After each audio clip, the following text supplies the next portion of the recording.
Hi friends, எல்லாருக்கும் வணக்கம். 6ஆம் வகுப்பு முதல் பருவம் அறிவியல் இந்த லெசனில் இருக்கிற புக் பேக் ஆன்சர் பார்க்கலாம். வாங்க வீடியோக்குள்ளே போகலாம். சரியான விடையை தேர்ந்தெடு. ஃபர்ஸ்ட் கொஸ்டின், ஒரு மரத்தின் சுற்றளவை அளவிட பயன்படுவது அளவு நாடா? செகண்ட் கொஸ்டின், 7 மீட்டர் என்பது சென்டிமீட்டரில் 700 சென்டிமீட்டர். தேர்டு கொஸ்டின், ஒரு அளவை அளவிடும் முறைக்கு டேஸ் என்று பெயர்? அளவீடு என்று பெயர். ஆப்ஷன். ஃபோர்த் கொஸ்டின், சரியானதை தேர்ந்தெடு.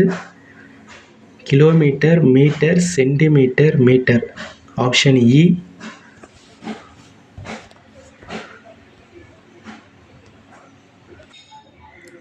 கோடிட்ட இடத்தை நிரப்புக. ஃபர்ஸ்ட் கொஸ்டின், எஸ்ஐ அலகு முறையில் நீளத்தின் அலகு metre. Second question, 500 gram equal to அரை கிலோகிராம். தேர்டு கொஸ்டின், டெல்லிக்கும் சென்னைக்கும் இடையில் உள்ள தொலைவு டேஸ் என்ற அலகால் அளக்கப்படுகிறது, கிலோமீட்டர்.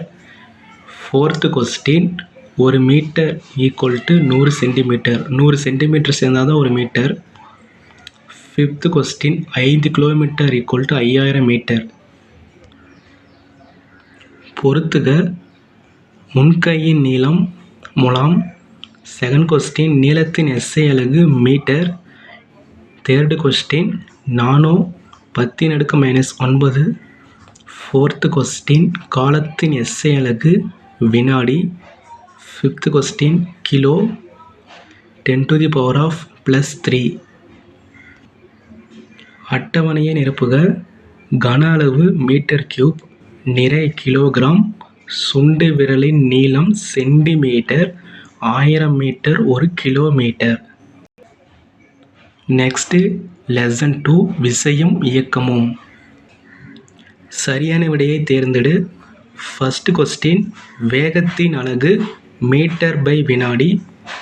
செகண்ட் கொஸ்டின், கீழ்கண்டவற்றுள் எது அலைவுறு இயக்கம்? அதிர்வுறும் கம்பியின் முன்பின் இயக்கம். தேர்டு கொஸ்டின், கீழ்கண்டவற்றுள் சரியான தொடர்பினை தேர்ந்தெடு. வேகம் ஈக்குவல் டு தொலைவு பை காலம். ஃபோர்த்து கொஸ்டின், கீதா தன் தந்தையின் வண்டியினை எடுத்துக்கொண்டு அவளுடைய வீட்டிலிருந்து 40 கிலோமீட்டர் தொலைவில் உள்ள மாமா வீட்டிற்கு செல்கிறாள். அங்கு செல்வதற்கு 40 நிமிடங்கள் எடுத்துக்கொண்டால். கூற்று 1, கீதாவின் வேகம் 1 கிலோமீட்டர் பை நிமிடம். கூற்று 2, கீதாவின் வேகம் 1 கிலோமீட்டர் பர் மணி. ஆன்சர் கூற்று 1 மட்டும் சரி. கோடிட்ட இடங்களை நிரப்புக. ஃபர்ஸ்ட் கொஸ்டின், சாலையில் நேராக செல்லும் ஒரு வண்டியின் இயக்கம் நேர்கோட்டு இயக்கம். செகண்ட் கொஸ்டின், புவியீர்ப்பு விசை டேஸ் விசையாகும், தொடா விசை. தேர்டு கொஸ்டின், மண்பாண்டம் செய்பவரின் சக்கரத்தின் இயக்கம் தற்சுழற்சி இயக்கமாகும். ஃபோர்த் கொஸ்டின், ஒரு பொருள் சமகால இடைவெளியில் சமதொலைவினை கடக்குமானால் அப்பொருள் இயக்கம் சீரான இயக்கம். பொறுத்துக. ஃபர்ஸ்ட் கொஸ்டின் ஆன்சர் நேர்கோட்டு இயக்கமும் சுழற்சி இயக்கமும். செகண்ட் கொஸ்டின் ஆன்சர் சுழற்சி இயக்கம். தேர்டு கொஸ்டின் ஆன்சர் அலைவு இயக்கம். ஃபோர்த்து கொஸ்டின் ஆன்சர் வட்ட இயக்கம். ஃபிஃப்த் கொஸ்டின் ஆன்சர் நேர்கோட்டு இயக்கம். தொடர்பின் அடிப்படையில் நிரப்புக. ஃபர்ஸ்ட் கொஸ்டின், பந்தை உதைத்தல் தொடுவிசை, இலை கீழே விழுதல் தொடா விசை. செகண்ட் கொஸ்டின், தொலைவு மீட்டர், வேகம் மீட்டர் பை வினாடி. தேர்டு கொஸ்டின், சுழற்சி இயக்கம், பம்பரம் சுற்றுதல், அலைவு இயக்கம், தனி ஊசலின் இயக்கம்.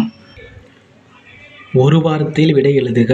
ஃபர்ஸ்ட் கொஸ்டின், தொடுதல் நிகழ்வின்றி ஒரு பொருள் மீது செயல்படும் விசையின் பெயர் தொடா விசை. செகண்ட் கொஸ்டின், காலத்தை பொறுத்து ஒரு பொருளின் நிலை மாறுபடுவது இயக்கம். தேர்டு கொஸ்டின், ஒரு குறிப்பிட்ட கால இடைவெளியில் திரும்ப திரும்ப நிகழும் இயக்கம் அலைவு இயக்கம் எனப்படும். ஃபோர்த்து கொஸ்டின், சமகால இடைவெளியில் சமதொலைவை கடக்கும் பொருளின் இயக்கம் சீரான இயக்கம்.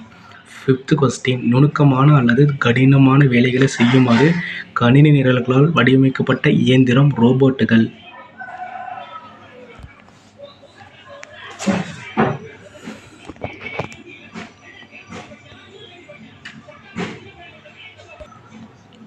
லெசன் 3 நம்மை சுற்றியுள்ள பருப்பொருள்கள். சரியான விடையை தேர்ந்தெடுக்கவும். ஃபர்ஸ்ட் கொஸ்டின் டேஸ் என்பது பருப்பொருளால் ஆனது அல்ல, ஒளி. செகண்ட் கொஸ்டின் 400 மில்லி கொள்ளளவு கொண்ட ஒரு கிண்ணத்தில் 200 மில்லி நீர் ஊற்றப்படுகிறது. இப்போது நீரின் பருமன் 200 மில்லி லிட்டர். தேர்டு கொஸ்டின் தர்பூசணி பழத்தில் உள்ள விதைகளை டேஸ் முறையில் நீக்கலாம், கைகளால் தேர்ந்தெடுத்தல் அல்லது அரிசிகள். அது கேட்டாலும் ஒரே ஆன்சர் தான், கைகளால் தேர்ந்தெடுத்தல். ஃபோர்த்து கொஸ்டின் அரிசி மற்றும் பருப்புகளில் கலந்துள்ள லேசான மாசு பொருட்களை டேஸ் முறையில் நீக்கலாம், புடைத்தல்.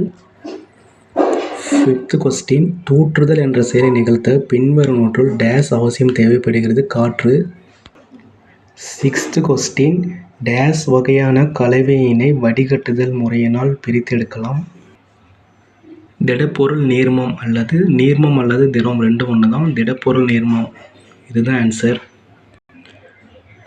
செவன்த் கொஸ்டின் பின்வருவனவற்றுள் எது கலவை அல்ல, நீர். பொறுத்துக. ஃபர்ஸ்ட் கொஸ்டின் எளிதில் உடையக்கூடியது, நொறுங்கும் தன்மை கொண்டது.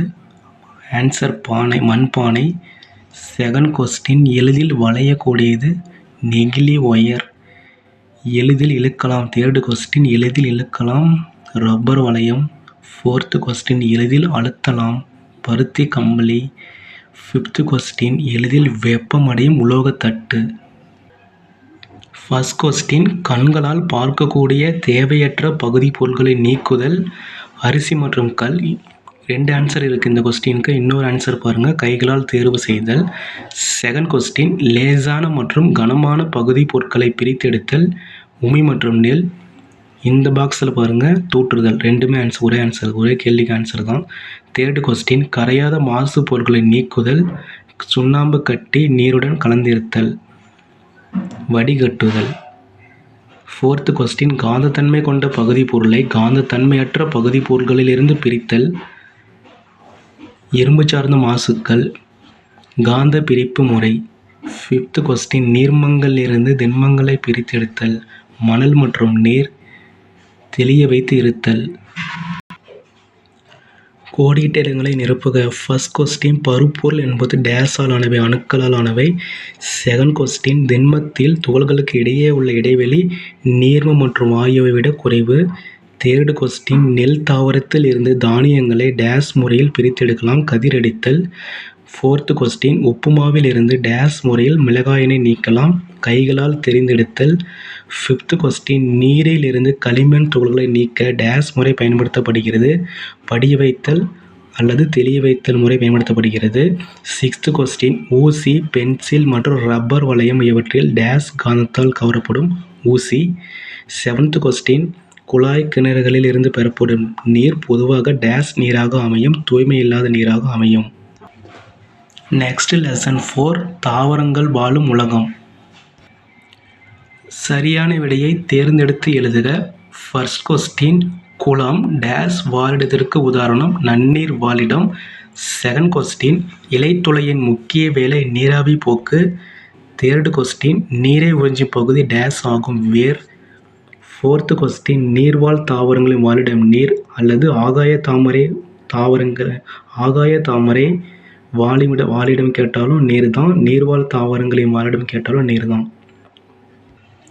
கோடிட்ட இடத்தை நிரப்புக. ஃபர்ஸ்ட் கொஸ்டின் புவி பரப்பில் நீரின் அளவு 70%. செகண்ட் கொஸ்டின் பூமியில் மிகவும் வறண்ட பகுதி பாலைவனம். தேர்டு கொஸ்டின் ஊன்றுதல், உறிஞ்சுதல் இவை இரண்டும் வேரின் வேலை. ஃபோர்த்து கொஸ்டின் ஒளிச்சேர்க்கை நடைபெறும் முதன்மை பகுதி இலைகள். ஃபிஃப்த் கொஸ்டின் ஆணிவேர் தொகுப்பு டேஸ் தாவரம் நடைபெறுகிற இருபத்திலை தாவரம். பொறுத்துக. ஃபர்ஸ்ட் கொஸ்டின் மலைகள், இமயமலை. செகண்ட் கொஸ்டின் பாலைவனம், வறண்ட இடங்கள். தேர்டு கொஸ்டின் தண்டு, கிளைகள். ஃபோர்த்து கொஸ்டின் ஒளிச்சேர்க்கை, இலைகள். ஃபிஃப்த் கொஸ்டின் சல்லிவேர் தொகுப்பு, ஒரு வித்தலை தாவரங்கள். நெக்ஸ்ட் லெசன் 5 விலங்குகள் வாழும் உலகம். ஃபர்ஸ்ட் கொஸ்டின் நீர்நிலைகள், பாலைவனங்கள் மற்றும் மலைகள் ஆகியவற்றை டேஸ் என்று அழைக்கலாம். வாழிடம். செகண்ட் கொஸ்டின் செல்களின் எண்ணிக்கையின் அடிப்படையில் விலங்குகளை ஒரு செல் உயிரி மற்றும் பல செல் உயிரி என வகைப்படுத்தலாம். தேர்டு கொஸ்டின் பறவைகளின் வால் திசை திருப்புக்கட்டையாக செயல்பட்டு திசையை கட்டுப்படுத்த உதவுகிறது. ஃபோர்த் கொஸ்டின் அமீபா போலிகால்கள் உதவியுடன் இடப்பெயர்ச்சி செய்கிறது. சரியா அல்லது தவறாக இருப்பின் சரி செய்து எழுதுக. ஃபர்ஸ்ட் கொஸ்டின் ஓர் உயிரி வாழக்கூடிய அல்லது இருக்கக்கூடிய இடம் வாழிடம் எனப்படும். சரி. செகண்ட் கொஸ்டின் புவியியல் அமைப்பு மற்றும் சுற்றுப்புற சூழ்நிலைகளும் புவியின் அனைத்து இடங்களிலும் ஒரே மாதிரியாக இருக்கும். தவறு. தேர்டு கொஸ்டின் ஒரு செல் உயிரியான அமீபா போலிகால்களுடன் இடப்பெயர்ச்சி செய்கிறது. சரி. ஃபோர்த் கொஸ்டின் பறவைகளால் ஒரு நேரத்தில் ஒரு பொருளை மட்டுமே பார்க்க முடியும். தவறு. ஃபிஃப்த் கொஸ்டின் பாரமீசியம் ஒரு செல் உயிரி. அதுவும் தவறு.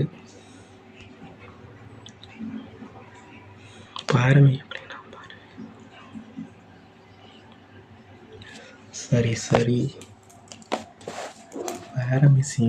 பாரமீசியம் அமீபா எப்படின்னா பாரமீசியம் ஒரு செல் உயிரிடா. சரிடா.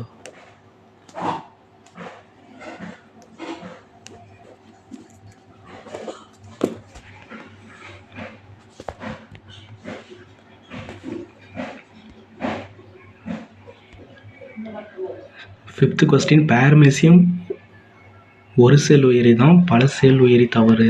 ஒரு செல் உயிரி தான் பாரமீசியம், பல செல் உயிரி. தவறு தான். கோடியிட்ட இடத்தை நிரப்புக. ஃபர்ஸ்ட் கொஸ்டின் வெப்பமண்டல மழைக்காடுகள், புல்வெளிகள் மற்றும் பாலைவனங்களை வாழிடம் என்று அழைக்கலாம். செகண்ட் கொஸ்டின் ஒரு செல்லால் ஆன உயிரினங்கள் ஒரு செல் உயிரி என்று அழைக்கப்படுகிறது. தேர்டு கொஸ்டின் மீனின் சுவாச உறுப்பு செவுள்கள். ஃபோர்த் கொஸ்டின் கால்களில் உள்ள வலைநகங்களின் மூலம் பல்லிகள் தரைகளில் நகரும். ஃபிஃப்த் கொஸ்டின் ஒட்டகங்கள் தங்கள் திமில்களில் கொழுப்பை சேமிக்கின்றன. நெக்ஸ்ட் லெசன் 6 உடல் நலமும் சுகாதாரமும். சரியான விடையை தேர்ந்தெடுத்து எழுதுக. ஃபர்ஸ்ட் கொஸ்டின் நம் உடலின் தசைகளின் உருவாக்கத்திற்கு டேஸ் தேவைப்படுகிறது. புரதச்சத்து, புரதம். செகண்ட் கொஸ்டின் ஸ்கர்வி டேஸ் குறைபாட்டில் உண்டாகிறது. Vitamin C. Third question calcium days வகை ஊட்டச்சத்துக்களின் எடுத்துக்காட்டு. தாது உப்புகள். ஃபோர்த் கொஸ்டின் நம் உணவில் பழங்கள் மற்றும் காய்கறிகளை சேர்த்துக்கொள்ள வேண்டும், ஏனெனில் அவற்றில் அதிக விட்டமின்களும் தாது உப்புகளும் உள்ளன. ஃபிஃப்த் கொஸ்டின் பாக்டீரியா ஒரு சிறிய டேஸ் நுண்ணுயிரி, ப்ரோகேரியோட்டிக் நுண்ணுயிரி. கோடியிட்ட இடத்தை நிரப்புக. ஃபர்ஸ்ட் கொஸ்டின் ஊட்டச்சத்து குறைபாடு டேஸ் நோய்களுக்கு வழிவகுக்கிறது. குறைபாட்டு நோய். செகண்ட் கொஸ்டின் பெரியவர்களில் அயோடின் சத்து குறைபாடு டேஸ் நோய் ஏற்படுத்துகிறது. முன்கழுத்து காலலை நோய் சொல்லுவாங்க அல்லது எளிய காய்டர்.